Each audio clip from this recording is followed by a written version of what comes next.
Baik, selamat pagi. Perkenalkan nama saya M. Eriko Wiragraha dari jurusan Computer Science.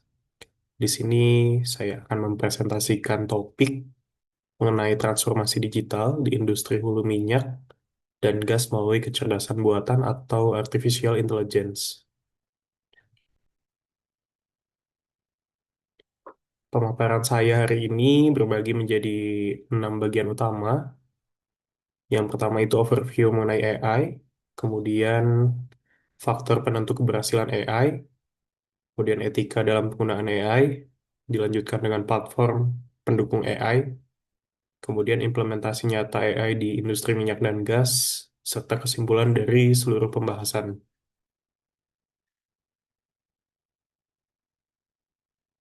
Nah, apa itu teknologi disrupsi? Sebelum masuk ke AI, kita perlu memahami konsep teknologi disrupsi. Perhatikan perbedaan Fifth Avenue, Manhattan pada tahun 1900 dan 1913. Hanya dalam waktu 13 tahun, transportasi berubah total dari kereta kuda menjadi mobil. Clayton M. Christensen mendefinisikan teknologi disrupsi sebagai teknologi yang secara radikal mempengaruhi operasional normal sebuah pasar atau industri.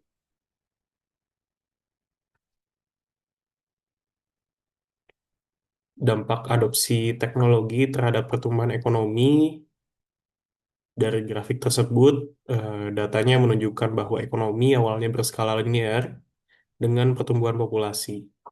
Namun sejak revolusi industri, industri 1.0 hingga 4.0, ekonomi tumbuh secara eksponensial seiring dengan adopsi teknologi. Saat ini di era industri 4.0, penggerak utamanya adalah IoT, AI, machine learning, dan juga big data. Masuk ke hukum Moore atau Moore's Law, kekuatan AI saat ini yang menyatakan bahwa jumlah transistor pada chip berlipat ganda setiap 2 tahun. Hal ini membuat komputer mampu melakukan kalkulasi kompleks dengan sangat cepat yang memungkinkan analitik data tingkat lanjut menjadi kenyataan.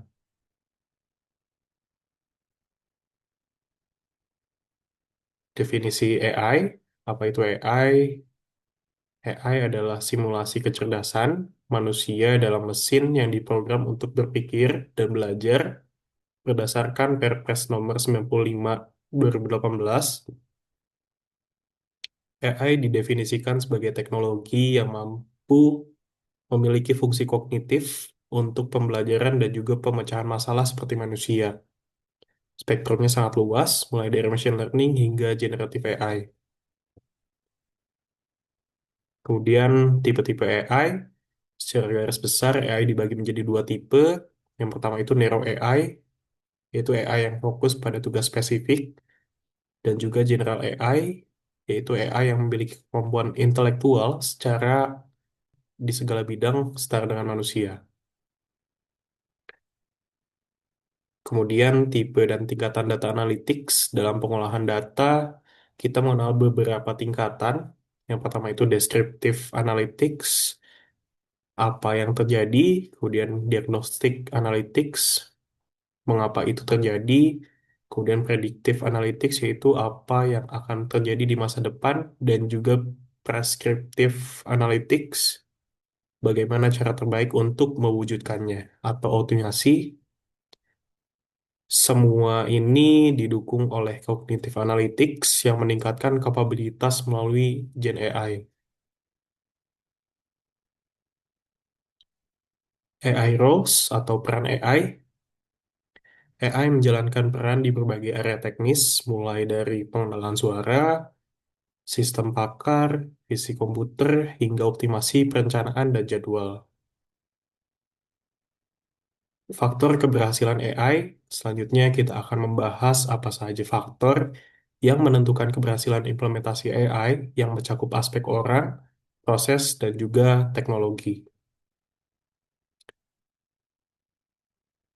Tiga faktor kunci keberhasilan untuk mengimplementasikan AI, kita butuh keseimbangan antara people, yaitu melibatkan pemangku kepentingan bisnis sejak awal, kemudian proses, yaitu menggunakan kerangka kerja yang terbukti, dan juga teknologi, yaitu menyelaraskan arsitektur dengan tingkat kematangan organisasi, dan yang terpenting jangan mulai dari teknologinya saja. Faktor kritis keberhasilan data science atau machine learning, implementasi data science dan machine learning yang stabil memerlukan dasar data yang kuat, pemahaman domain bisnis, platform IT seperti cloud, serta dorongan kepemimpinan untuk mencapai transformasi yang sistematis. Selanjutnya kita masuk ke etika AI. Meskipun AI sangat hebat, kita harus memperhatikan sisi etika. Mengapa etika AI dibutuhkan? AI memang meningkatkan efisiensi, namun ia juga membawa risiko seperti kebocoran privasi data, diskriminasi, hingga risiko keamanan dan penggantian tenaga kerja. Oleh karena itu, tantangan AI bukan hanya soal teknis, tapi juga soal sosial teknologis. Masuk ke 7 faktor masalah etika AI, di sini ada 7 faktor utama yang menjadi perhatian, yaitu transparansi, kemudian keadilan atau bias, akuntabilitas, kualitas data pelatihan, otomasi atau penggantian pekerjaan, privacy, dan juga keamanan cyber. 3 faktor kunci AI yang terpercaya atau trustworthy AI. Untuk membangun AI yang dipercaya, kita harus pertama augment human. AI harus memperkuat kecerdasan manusia, bukan menggantikan secara buta. Kedua, data belongs to creator. Pencipta memegang hak dan kontrol atas data. Dan yang ketiga, yaitu transparent AI. AI harus bisa menjelaskan bagaimana sebuah keputusan dibuat. Pertimbangan etis dalam pengembangan proyek data, etika harus ada di setiap langkah, mulai dari pemahaman bisnis, persiapan data yang berkualitas dan adil, hingga pemodelan yang transparan. Selanjutnya, AI Ethics and Policy Implementation Framework, di mana manusia sebagai supervisor ada 3 tingkat pengawasan manusia terhadap AI. Yang pertama ini human in the loop, yaitu manusia melakukan intervensi di setiap siklus keputusan. Kemudian human on the loop, yaitu manusia mengawasi desain dan monitor operasional. Dan juga human in command, yaitu manusia mengawasi seluruh aktivitas dan dampak luas sistem AI. Adapun mind map etika AI, mind map ini merangkum bahwa masalah etika bisa muncul dari fitur AI itu sendiri maupun faktor manusia. Kuncinya adalah menjaga 5 pilar AI yang terpercaya atau trustworthy, yaitu keadilan, penjelasan, ketangguhan, transparansi, dan juga privasi data. Sekarang mari kita lihat contoh nyata solusi AI di lapangan, terutama di oil and gas. Di sini saya mengambil kasus identifikasi masalah dari WK Rokan, yang mana merupakan lapangan migas terbesar di Indonesia dengan luas 6.200 km persegi dan lebih dari 11.000 sumur aktif. Tantangannya adalah mengelola operasional yang masif agar tetap aman, handal, dan efisien di tengah kondisi lapangan yang mulai menua. Kita masuk ke contoh yang pertama, yaitu AI CCTV untuk keselamatan, di mana kegiatan rig yang masif ini meningkatkan risiko keselamatan. Solusinya adalah menggunakan computer vision pada CCTV untuk deteksi real-time penggunaan alat pelindung diri seperti helm dan sarung tangan.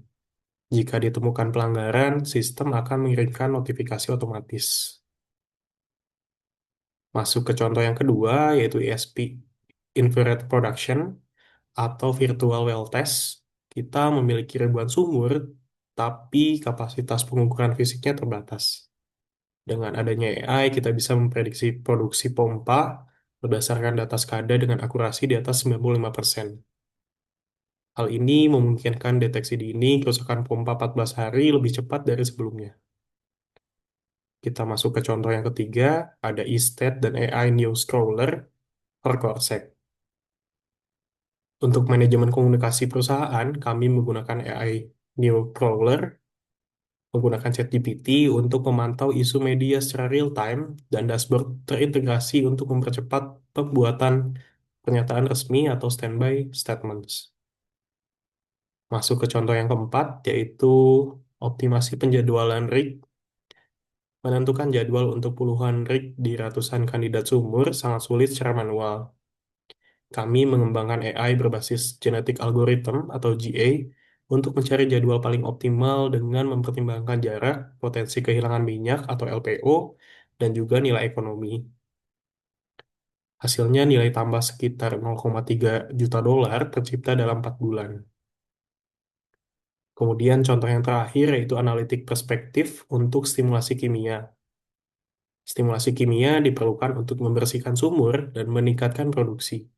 Dengan machine learning, kami bisa secara otomatis mengklasifikasikan jenis pekerjaan, acidizing atau solvent, dan memprediksi kenaikan produksi. Targetnya adalah meningkatkan tingkat keberhasilan pekerjaan hingga 70%. Sebagai kesimpulan, AI diperkirakan dapat memberikan kontribusi sebesar 13 triliun dolar terhadap ekonomi global pada tahun 2030. AI berperan sangat penting dalam transformasi digital, namun tetap membawa tantangan yang unik. Berdasarkan survei McKinsey, menunjukkan bahwa adopsi AI di organisasi melonjak drastis ke angka 72% pada tahun 2024 setelah bertahun-tahun stagnan di angka 50%. Ini menunjukkan bahwa AI sudah menjadi kebutuhan utama di berbagai sektor bisnis. Adapun berikut referensi yang saya gunakan dalam menyusun materi ini. Terima kasih atas perhatiannya. Mohon maaf apabila ada kesalahan kata. Demikian dari saya ucapkan terima kasih.